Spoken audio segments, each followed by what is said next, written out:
All right, let's dive into inner excellence. Okay. We're taking a look at Jim Murphy's book, all about peak performance, finding fulfillment. Right. And you're interested in training your mind for peak performance in any area. Yes. Right. So right. that's our focus as we go through this. Yeah. Murphy draws on some really interesting sources. He does. Top athletes, coaches, Yeah. even samurai warriors. Mm-hmm. And what I love is how he doesn't just focus on achieving goals, Right. but really the why behind what we're even aiming for. Absolutely. He really nails that inner game. That inner game, yeah. One of the first things he tackles is this idea of the affluenza virus. Oh, affluenza virus. Which you might be experiencing without even realizing it. Okay, I'm intrigued. Tell me more.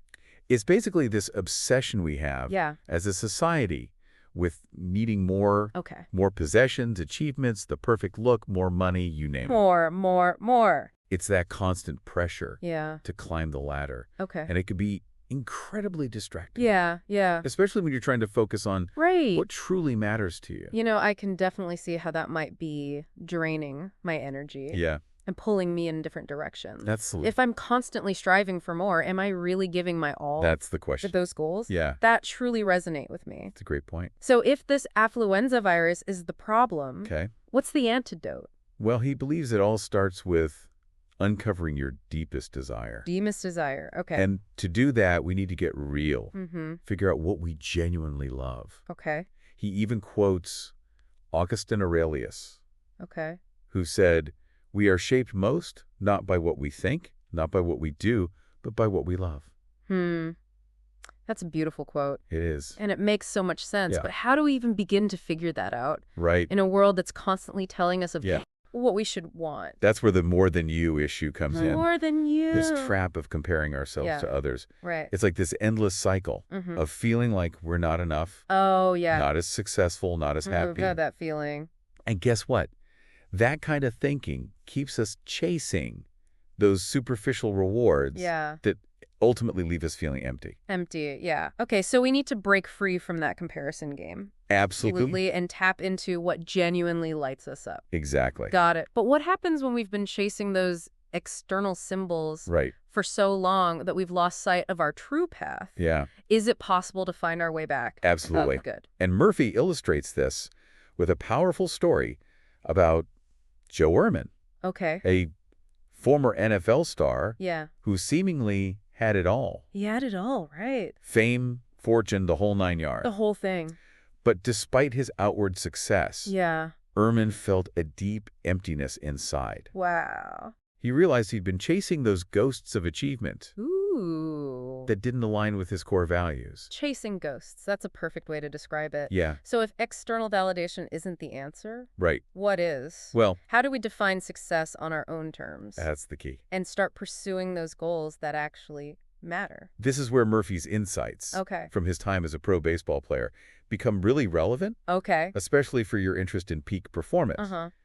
He realized that tying his self-worth to his performance created a tremendous amount of anxiety and fear of failure, which ultimately held him back. That makes so much sense. It's like that pressure to perform can create this mental block that prevents us from reaching our full potential. It can be a real roadblock. So how do we break free? How do we learn to embrace the journey and prioritize personal growth over simply focusing on outcomes? He talks about shifting our focus from the end goal to the process of becoming the best version of ourselves along the way.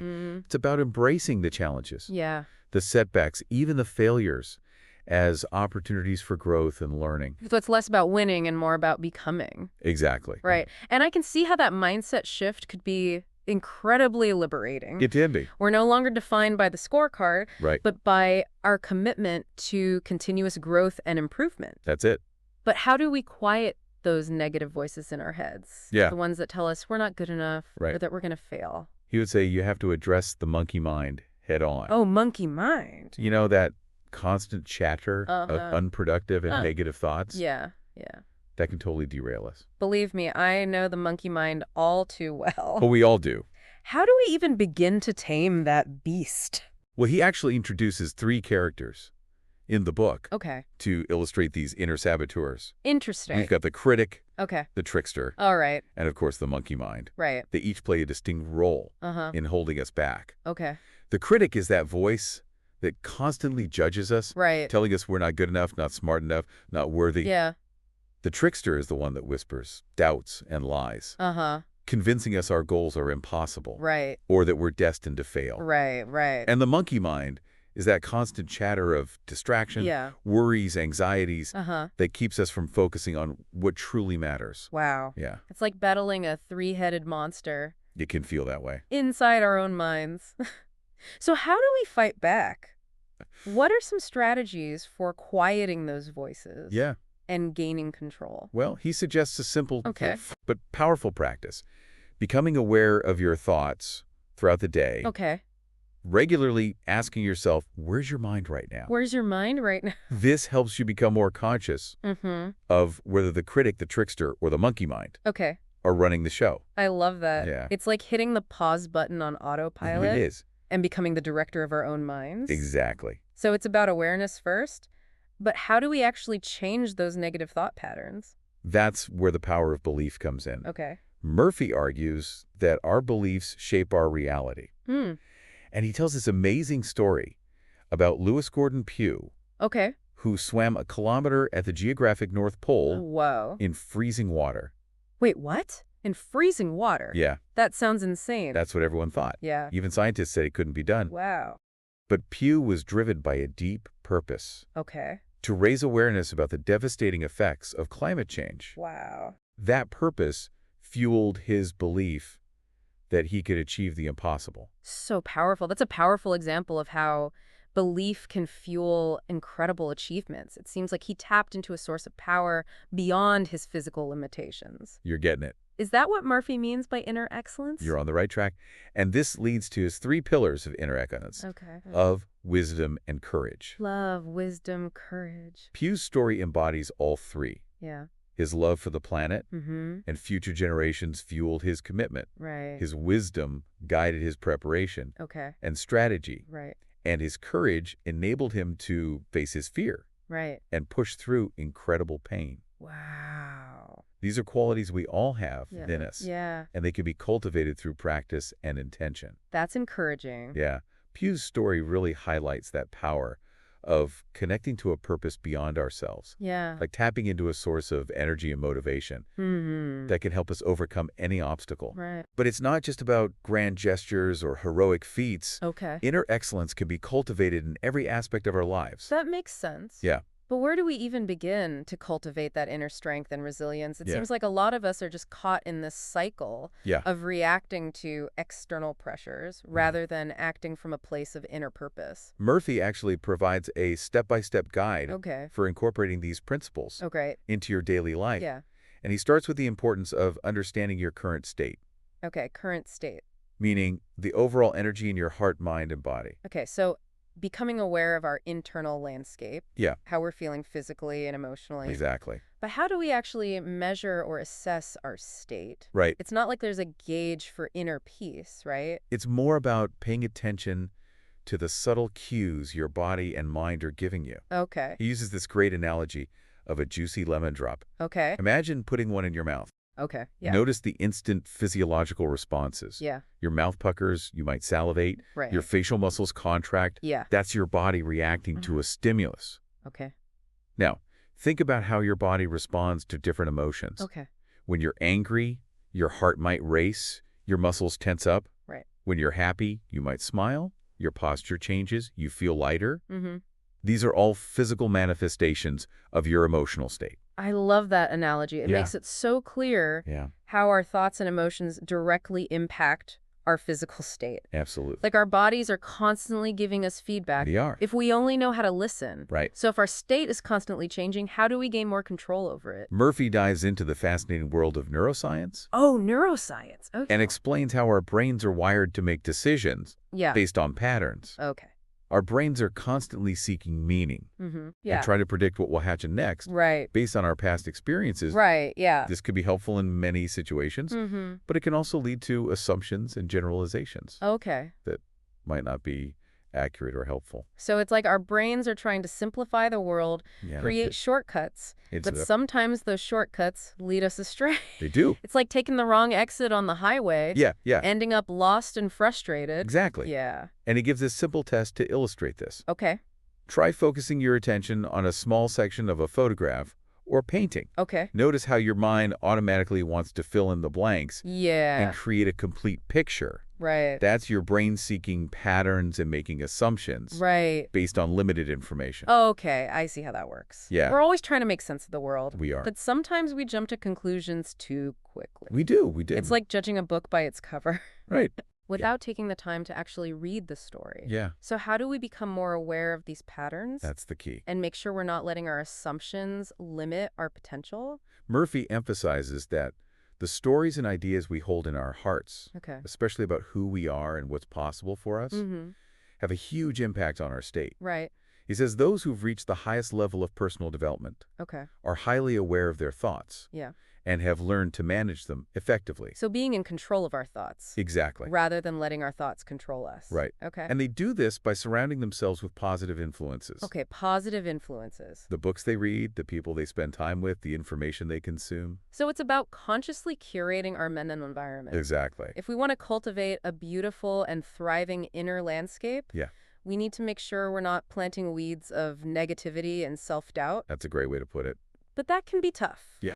Especially in a world that's constantly bombarding us with negativity. Yeah. How do we shift our focus away from the things that drain us and toward the things that empower us? He shares some really cool research on the impact of our environment, on our thoughts, feelings, and behaviors. Right. He mentions a study where people holding warm cups of coffee were more likely to be generous than those holding iced coffee. Wow, that's fascinating. It shows how even subtle environmental cues can unconsciously influence our actions. It makes you wonder how much our surroundings are shaping us without us even realizing it. It's true. It's like our environment is constantly sending us messages. It is. And those messages are influencing our thoughts, feelings, and actions. Absolutely. So what can we do to create an environment that supports our goals and values? Murphy asks this really thought-provoking question. Okay. Would you rather have a $10 million house on the ocean? Okay. With all the typical stresses that come with that lifestyle? Yeah. Or live paycheck to paycheck in a small apartment? Okay. But have guaranteed peace, joy, and contentment for the rest of your life? That's a tough question. It is. I think most people would say they want both the material abundance and the inner peace. Yeah. It's like that saying, I want it all. Yeah. But it's definitely a powerful exercise. It is. In prioritizing what truly matters. Absolutely. Yeah. And he suggests that when we prioritize inner peace and joy, the external abundance often follows naturally. It's like we're shifting our focus from scarcity to abundance. So it's not about denying ourselves material comforts, but rather aligning our desires with what truly brings us joy and fulfillment. Yeah. Recognizing that true wealth comes from within. You get it. Okay. And this brings us to the practical skills of learning to focus and relax. Focus and relax. Okay. He emphasizes the importance of developing both soft focus, a relaxed but alert state of awareness, and sharp focus. Right. The ability to concentrate intensely on a specific task. So two different types of focus? Exactly. He says we need to be able to move fluidly between these two states, depending on the situation. That makes sense. Yeah. It's like having different gears for different terrains. That's a great analogy. So how do we train our minds to achieve these states of focus? Right. I know I struggle with staying focused. Yeah. Especially when my monkey mind takes over. He suggests practicing mindfulness techniques. Mindfulness. Things like paying attention to your senses, listening to the sounds around you, noticing the subtle sensations in your body. Okay.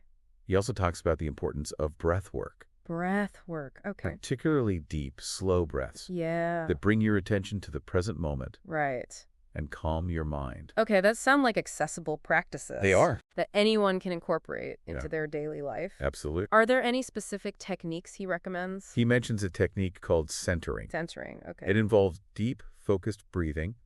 Combined with positive affirmation or mantras. For example, you might inhale while saying to yourself, I am calm. And exhale while saying, I am present. I am calm. I am present. It helps to quiet the monkey mind. Yeah. And bring your attention back to your body and breathe. That sounds incredibly soothing. It can be very calming. I can already feel my shoulders relaxing just thinking about it. Yeah. It's like a mini vacation for your mind. It is. Yeah. And he suggests incorporating variations of this technique Okay. throughout your day, Mm-hmm. even in simple moments, like standing in line or waiting in traffic. Okay. He also talks about the power of visualization. Visualization, yeah. Particularly imagining yourself successfully navigating challenging situations. So it's like creating a mental rehearsal for those high-pressure moments. Yes. Almost like a mental workout for your mind. Exactly. Yeah. And he even suggests using a mantra, like, I expect nothing. I can handle anything. Wow, I like that. To shift your mindset from fear to empowerment. I expect nothing. I can handle anything. It's about acknowledging that you can't control every outcome. Right.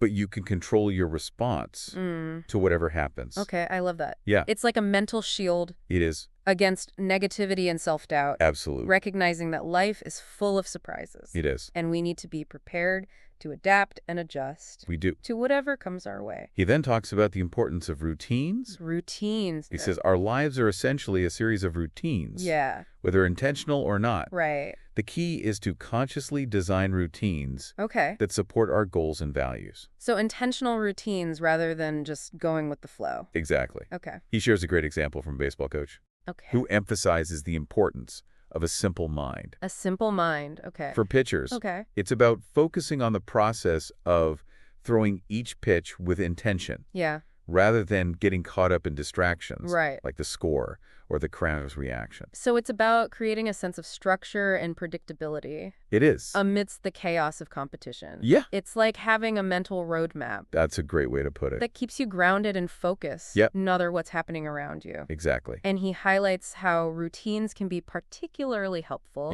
in dealing with perfectionism and the tendency to try to control everything. Absolutely. When we focus on our routines and let go of the things we can't control, we free up our mental energy to perform at our best. Exactly. So it's about surrendering to the process. Yes. And trusting that the results will follow. That's it. Recognizing that we can't control everything. Right. But we can control our own actions and reactions. Now, this is where it gets really interesting. Okay. Especially in light of your interest in training your mind for peak performance. Okay. Yeah. Murphy argues that gratitude is one of the most powerful ways to shift our state and cultivate a positive mindset. Interesting. He says when you choose to focus your attention on gratitude, your vision expands and more beauty is available. That's beautiful. It is. It's about focusing on what we have rather than what we lack. Exactly. Choosing to see the glass half full rather than half empty. That's it. But sometimes it's hard to feel grateful. Right. When we're facing challenges or setbacks. It can be. How do we cultivate gratitude even when things aren't going our way? He emphasizes that gratitude is not just a passive feeling. Okay. It's an active practice that requires intention and attention. He even suggests incorporating gratitude into your routines. Okay. Like taking a few moments each day Yeah. to appreciate the simple things in your life. Okay. A warm cup of coffee in the morning, a beautiful sunset, a heartfelt conversation with a loved one. I love that. It's like a daily dose of positivity. It is. That can transform our outlook and experience of life. Absolutely. It's about training our minds to notice and appreciate the good things. Yeah. Even amidst the challenges. He even connects gratitude to creativity. Oh, interesting. Saying when we're grateful, Yeah. we're more open to new possibilities and solutions. Okay. He quotes acting coach Konstantin Stanislavski, who had tried to discover beauty everywhere, in every posture, position, thought, and scene. A creative person must be able to see and extract beauty from things which a non-creative person overlooks entirely, and he must see beauty first, not deformity. That's a beautiful quote. It is. And it speaks to the power of shifting our perspective. It does. Choosing to see the world with a sense of wonder and appreciation, even in the midst of challenges. He goes on to discuss the importance of humility. Humility, okay. He argues that humility is essential for learning and growth. Okay. He shares an insightful story about a Navy SEAL instructor Navy SEAL, okay. who emphasized the importance of humility, even in the most dangerous missions. Wow. The instructor said that pride and arrogance can lead to recklessness and mistakes, while humility allows you to see the situation clearly and make wiser decisions. Wow, that's a powerful example. It is. Of how humility can be a strength. Yeah. Even in high-stakes situations. Right. Recognizing that we don't have all the answers. Exactly. And being open to learning from others. Yes. Even in the most challenging circumstances. This is incredible. We've covered so much ground. We have. In this deep dive into inner excellence. It's true. I'm already feeling more empowered and equipped. Me too. To create a life of joy, purpose, and peak performance. Absolutely. And remember, this is just the beginning. Okay. The real work begins when you start applying these principles and techniques to your own life. That's true. Which ideas are you most excited to experiment with? I'm definitely going to incorporate the centering technique into my daily routine. That's a great one. And I love the idea of consciously curating my mental environment. Yeah. Being more mindful of the books I read, the people I spend time with, and the information I consume. Those are excellent choices. It's like I'm creating a mental filter to protect myself from negativity and cultivate a more positive and supportive inner landscape. They're both foundational practices for cultivating a positive and supportive inner landscape. That's what I'm looking for. I remember, it's a journey, not a destination. Be patient with yourself. Okay. Celebrate your progress. I will. And trust that you're capable of achieving anything you set your mind to. Thank you. Okay, before we wrap up our deep dive into inner excellence, there's one more piece I love to explore. Okay. It's this idea that we can actually reprogram our subconscious minds to overcome fears, mental blocks, even phobias. Yeah. Is that even possible? It is. Sounds a little like science fiction. It might sound far out, but it's based on the science of neuroplasticity. Neuroplasticity. Basically, our brains are always changing and adapting based on our experiences. Yeah. Murphy believes we can actually create new neural pathways just by consciously changing our thoughts, feelings, and behaviors. So if we can rewire our brains to learn a new language or play a musical instrument, could we also use this to overcome those deeper mental blocks that are holding us back? Exactly. Okay. And he uses a great example from professional baseball to illustrate this. All right. He talks about Steve Sachs. Steve Sachs. Okay. A talented second baseman who suddenly and inexplicably lost the ability to throw the ball to first base. He just couldn't do it anymore. It's like he developed this intense anxiety and fear that became known as the yips. The yips. Okay. Yeah. That sounds almost comical. It does. But I imagine it was incredibly frustrating for him. It was. It was devastating for his career.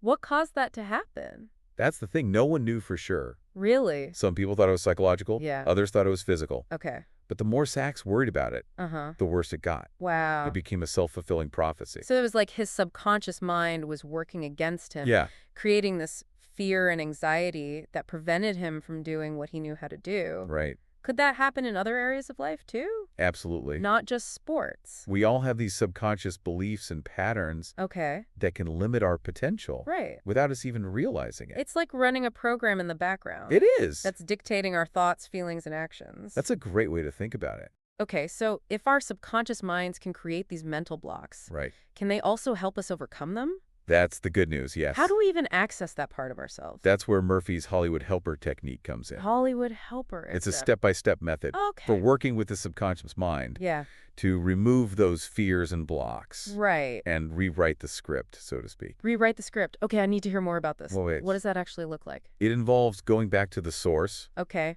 The painful memory or experience that created the block in the first place.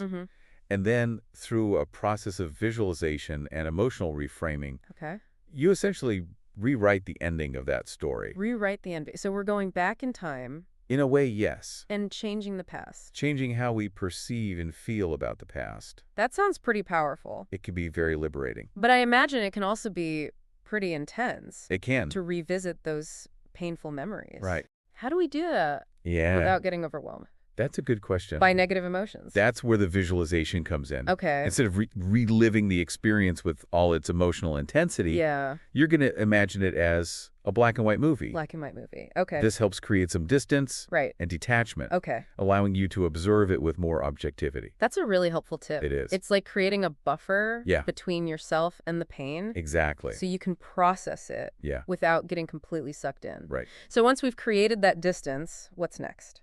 Then comes the reframing part. Okay, reframing. You'll identify the smallest change that could have made the experience positive. This could be a different choice you made, a change in someone else's behavior. Or even just a shift in your perspective. So it's like going back in time and creating a new ending for the story. Exactly. Right? A more empowering outcome. Yes. That replaces the old negative memory. That's it. It sounds a bit like time travel for the mind. It's a powerful technique. Yeah. What's the final step? Okay, final step. The final step is to insert positive feelings into the memory. Okay. This might involve recalling a time when you felt confident and successful. Yeah. Or simply imagining yourself feeling those emotions in the situation. Okay. The key is to create a vivid and compelling new experience in your mind that replaces the old negative one. So we're essentially rewiring those neural pathways and creating a new emotional blueprint for how we respond to similar situations in the future. You got it. That's incredible. And what's even more amazing is that Murphy says once those negative emotions are removed, they're gone for good. Gone. It's like hitting the delete button on those old limiting beliefs and replacing them with new empowering ones. That's powerful. It is. So we've talked about how to train our minds for peak performance in general. Right. But what about when we're actually in those high-pressure situations? Yeah. How do we access that inner strength and stay calm and focused when the stakes are high? That's where the true test of inner excellence comes in. Right. And Murphy doesn't disappoint. Okay, good. He offers a whole set of strategies for cultivating those qualities under pressure. Okay. He talks about the importance of visualization, understanding your emotional triggers, establishing supportive routines, and even using affirmations and mantras to reinforce positive beliefs. Okay, I'm all ears. All right. Let's dive into those strategies. Okay. What does he recommend for those moments when we're feeling the pressure? Well, he starts with visualization. Okay, visualization. Which we've already touched on. Yeah.